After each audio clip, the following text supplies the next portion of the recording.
I recently played a brand new Marvel role-playing game called Marvel Multiverses, and I think it's really great, and I'm here to talk about what I think in depth, what I think could be better, and what I think is really good so far. And, keep in mind that this is a playtest book, so it's not finished, and that, of course, will be a big part of my criticism today. But I think there's a lot here that we should talk about, so let's talk about it. Now, first things first, why am I even excited about this in the first place? It's because I'm a big old TTRPG nerd, I've got a lot of D&D experience, and I'm really excited to try to put that into a Marvel setting. I think it could be really fun, I think it's going to be really fun, and I'm really excited to see what I can do with this system. Now, just to get the disclaimers out of the way, once again, this is a playtest book, it is unfinished. I am very new to this system. I've only been reading the book for about 2 weeks, I've played one shot and done one session 0, so I'm not 100% sure that I understand everything in here yet, but I've read through it a couple times and my understanding is getting better every day. For those of you that have the book, it comes with a one-shot, and that is the one-shot I'm talking about that I've played, and I want to give you guys just my feelings about how that one-shot went, what I think of the rule set so far, what are the core mechanics to this system. It is different from D&D. If you're used to D&D, a lot of this is going to sound very familiar, but it does differentiate itself. The main way that it does that is with the dice system. This is a fully D6 system. There are only D6s. Most of the rolls you make are going to be 3 D6s. It's called the D616 system, which is just super flavorful and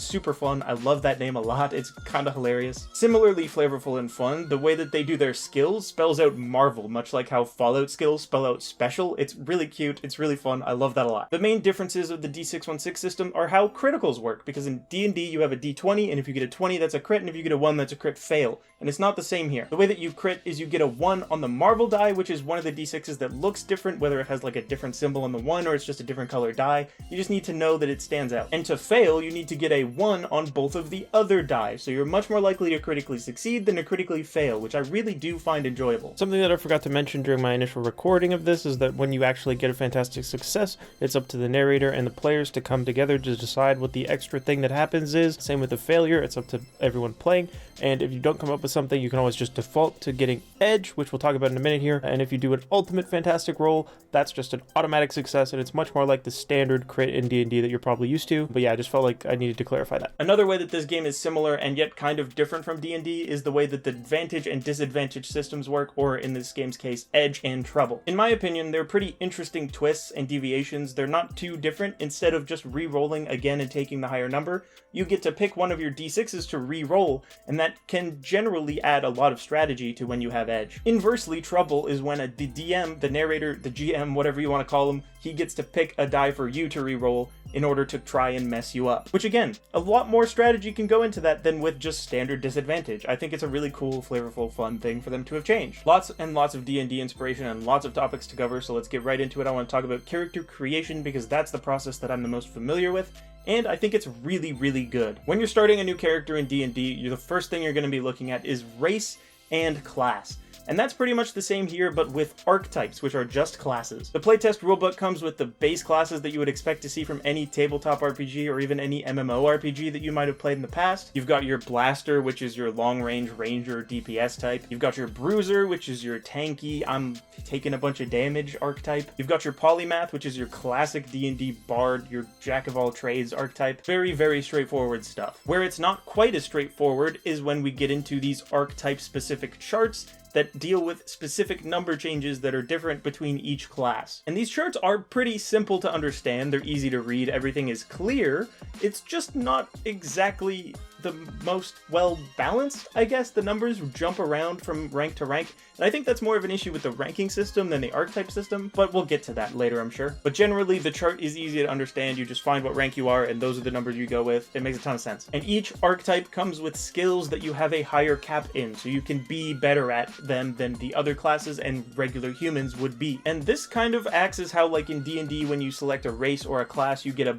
proficiency in a skill. This is kind of their version of doing that. And that changes mostly due to the fact that this game does not deal with skills at all. They totally threw that shit away, and you just have to deal with what you have, which is your 6 regular skills, and I just have to make a call as the narrator which action that you're trying to perform falls under which skill. It's something that I'll have to play with a lot more before I can make an actual call on it, but my initial thoughts are that it's interesting. The next thing you want to look at when making your character are your backstories and your traits. When you're making your character, you get to pick a background much like in D&D, but this is a little bit different terminology-wise, and you get to pick an origin origin and a profession. Now, some of these origins and professions are just clearly better than others. It's not even close. For example, alien heritage is just the ability to be an alien, and that's literally all it gives you. It is very clearly unfinished, and it very clearly fucking sucks right now. Compare that to the mutant or high-tech origins, and it's not a contest. Mutant comes with 3 different traits that all do something. Even though one is negative, it's still really fun and flavorful and makes sense as a mutant origin. And the high-tech origin gives you tech reliance, which is a really fucking good trait and lets you just not die and lose a power. It's so fucking good. Like, seriously.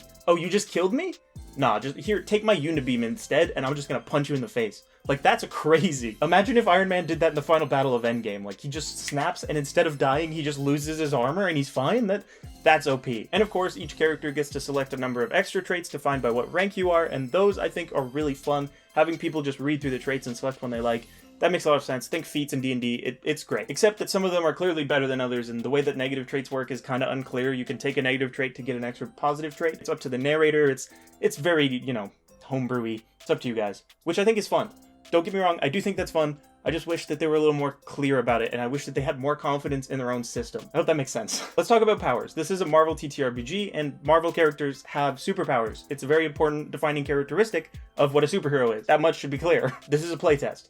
There's not very many powers. We're missing a lot of stuff. I hope there's way, way more in the final book. But what we have right now is a little underwhelming, not gonna lie. What is there is really cool. It's really well done. I like the way that powers work. I like that you have to build your way up to stronger versions of the powers as you rank up. I think that's really fun. I like power sets. I like that they all come with their individual things that you get for just having that power set, and then that there's this utility pool of powers that you get to pull from for any character. It's really fun, and I really like that you're rewarded for sticking with one power set, and if you just go into one power set and you focus that power set, you get more powers as a benefit of it. I think that's awesome. It's really sick. And the thing that I like most about powers is that it's really easy to just rewrite a description and flavor it your own way, but keep the effects and make simple homebrew power sets. Homebrew is a very light term in this instance, but you know what I mean. You can rewrite the description to flavor a power to be anything else that it isn't. So I could take energy beam, for example, and make it so that I'm shooting fire instead of energy, and then it's just a little bit more fun, and I can make the Human Torch that way. It's cool, it's fun, it's great. I'm really looking forward to when they release more official powers, and I'm really looking forward to see what kind of homebrew powers the community comes up with. I'm looking at you, Marvel Multiverse RPG subreddit. Now overall, I find the character creation experience incredibly simple. After all that, you just go through and you do your numbers, your health, your focus. All of those calculations are outlined in a really simple way in the book, and it all makes a ton of sense. And I think the character creation process is really, really simple, and my players seem to pick it up really, really well when we went through our session 0. I personally went through and created a bunch of characters the day I got the book, and I used them in the one-shot because the one-shot is a little weird, and they only give you one villain, so I just made my own. Balancing seems really easy with the character creation system because you genuinely just make a new character, and that's what the players have to fight against, and it seems really cool. Encounter creation seems like it will have a lot of depth to it because you have to kind of use your DM brain to know what's going to be balanced or not. And it's not quite like, they don't have the challenge rating system from 5e, for example, that does not exist at all here. That's a great segue for me to talk about the combat system. Let's get into it. I would advise you to start small with combat. If you are jumping into rank 15, rank 20 characters, there's going to be a lot of stuff for your players to read through, and I feel like it could get overwhelming for people that have no idea what they're getting into. But even with that said, the one-shot that I did had 3 rank 10s and 3 rank 15 characters, and we got through combat pretty fine. The whole thing lasted about 4 hours, with like 90% of it being combat. My biggest criticism about combat so far is that agility seems to be the way far and above dominance stat. It seems like easily the best stat in the game. You see, in combat, most attacks and grabbing and all the things that you're doing usually are going to be against someone's agility defense. Specifically attacking and specifically grabbing, the most common actions are all against agility defense. Grabbing technically has a choice between might and agility, but if you have a high agility, you're better at everything. So having a high agility makes it very, very hard to die. Not impossible by any means, but very, very hard, and I think there's some balancing that's needed there, but what do I know? I'm not a fucking TTRPG designer, I'm just a guy that's sitting in my room. The other biggest thing that I have an issue with combat mechanics is that you can't seem to heal in combat, and I think I'm gonna have to homebrew rule that out of existence because it's just kind of boring. Rules as written, when you are knocked out in combat, you cannot be rezzed until that combat ends, which I think can be really punishing for just going all in and having big battles of superhero variety. And because of that, I think I'm just going to go with the death save system from D&D. It makes a ton of sense here, and I'm just going to probably implement that and, you know, not think about what the rules say. Now, I want to talk about Roll20, and if you don't use Roll20, I apologize for this segment because it might not be helpful for you, but for anyone looking to run games online using Roll20, this section will be very helpful. I purchased the playtest book physically, as you saw earlier in the video, but I also spent another $10 on the book to buy it on Roll20 because it let me do a lot of cool stuff. It's not perfect, but it makes it way easier to run an online game. I'm able to share the book with my players, I'm able to create character sheets in Roll20 and not have to worry too much about having them do character creation outside of Roll20. It can be done right there pretty simply. And I can find almost anything in the book really simply and quickly by searching through the compendium online. It's great. It's a super useful tool, and if you're looking to play online, I recommend you check out Roll20 or the other one that I can't remember that's on screen somewhere. Roll20 is where I was going to run my game anyway, so this integration makes things a million times easier than if I didn't have it, and that is true. But again, it is not perfect, and I have had many issues with it. Like, there's no real character builder like there are for like 5e on Roll20. I can't just drag and drop stuff into a character sheet. I have to manually type it all out, and it is a lot of time and effort. Less than a physical one, I think, but still a lot of time and effort. When I initially started using Roll20 to build characters, I realized that a lot of the traits had just wrong information or had broken URLs.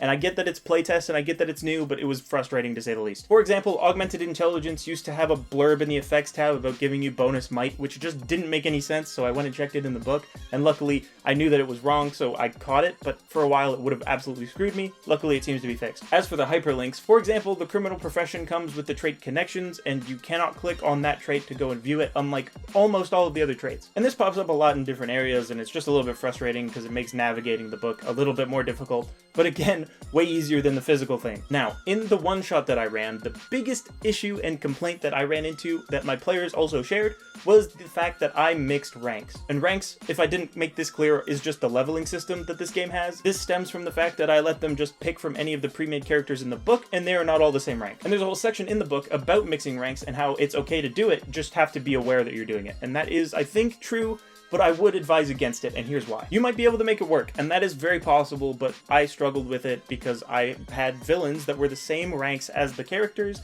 and the rank 10s could do absolutely nothing to the rank 15s. The difference between those 5 levels is incredibly high. It's so much that I think if you are battling against a character of a rank higher than you, you're going to have a very hard time doing anything. The ranking system to me might be the biggest failure of the system, because on one hand, it's really easy to balance a fight by making them both the same rank and that's it, but it kind of limits me from making big encounters with a lot of little guys that is also challenging. I just don't think that's possible in this system. Not with the way it's written now anyway. Who knows, anything could change to when they actually officially launch. I feel like to make an encounter really challenging as a DM, I have to go out of my way to play really smart and actually try to kill these players. Which, if that's your style, that's cool, all good, I'm fine with that, it's just not really mine. And like I mentioned earlier, the players that were ranked 10 in my one-shot had a way worse time than the players that were ranked 15, just because they didn't feel like they were doing very much. And maybe that's because of the way that I ran it. Maybe I should have put them up against the direct rank counterpart and just had them fight individually one-on-ones. But I didn't think that was very fun, so I didn't do that, and I think I paid the price for it. The one-shot calls for, I guess, spoilers for the one-shot yet. If you haven't played it or read about it, maybe skip this part. But the one-shot calls for exact copies of the heroes that they're playing, but as Hydra robots, which I thought was kind of boring, so I just made completely new villains. All of these Hydra robots are supposed to have, like, tech powers instead of whatever powers they actually have, and the trait Tech Reliance, so that they don't die easily, and they just keep coming back, and it felt really grindy and boring. So I just kept one of my villains with that trait, and everyone else was normal. So all in all, the one-shot was okay. I wish it had a little more focus on, like, an actual story and more stuff for you to do, but really all the book tells you to do is give them this building with combat encounters and let them do nothing. Like, it's really combat focused, and that was a little bit disappointing to me. The story of the one-shot is that the Avengers are meeting up at Avengers Mansion to interview any new recruits, which is kind of super fucking lame, so I just had my team go to Avengers Mansion for a fun little barbecue, and that was as much roleplay as we got, because I had to make it myself, because there's none in the fucking one-shot. It's kinda lame. It blows my mind that this one-shot is so combat-oriented when they only give you one fucking villain to use. And that one villain is Hydra Agent, rank 1 bozo Stormtrooper wannabe, dude. He can't hit anything. If this guy could hit half as many shots as a Stormtrooper, dude, he'd be fucking ecstatic, I tell you. But overall, really, we did have fun with the one-shot. We had made our own fun. We made our own RP, like I mentioned with the barbecue. All of my players were super bloodthirsty versions of the Avengers and just went ham, except for for Spider-Man who had to cry in a corner and watch all of this death happen. It was incredible. I admit that I think the system has a lot to offer, and that brings me perfectly to the next segment. I think that this game needs a lot of work, and I think it's a pretty strong foundation, but it's not complete, and that obviously is the case because it's a playtest, but you know what I mean. I'm gonna take it, I'm gonna work with it, and I'm gonna try to make as much fun for my players as I possibly can, and maybe have to homebrew a lot of stuff along the way to get that done. But I think it's possible, and I think it's going to be a really great journey for me. I am determined to have my players on the Ultron Unleashed show and give them a great time and give them a great story. If you don't know what that is, here's plug time. Ultron Unleashed is a weekly show that I will be running for King Greek, Slipshot TV, Carrot Scraps, Miller, and Hyruler on my YouTube channel. Every week, Tuesday at 8 p.m. Eastern. Tune in, it's going to be so much fun. It'll be a great way to learn the system if you don't know it yet, because none of them know how to play, and I will be teaching them every step of the way. So if you want to just learn about the game, that's your way to do it, in my opinion. It's the best way, just to see people play, learn the rules, and then jump in your own campaign. And I cannot express enough how much you should go jump in your own campaign, pick up the book. It's only $10. I know you might not want to pay for an unfinished product. Honestly, I would totally understand that, but I think there's a good basis there, and if you do end up buying it for $10, I would recommend going with Roll20, because there's a lot of games, and a lot of people would probably be really interested in playing on Marvel TTRPG. I know that it's something that I've been interested in playing for a very long time. Hit a like button if you did, and maybe comment and subscribe, and click on another video around the screen, because I make a lot of them. And again, tune into that weekly show, or else I'm gonna punch you. I wouldn't do that, I'm sorry, that's not true. I would never punch you. You're beautiful. You'd probably kick my ass, frankly. I don't know why I'm threatening people on the internet. You're all way talented. You're all way stronger than me. You're all beautiful. You look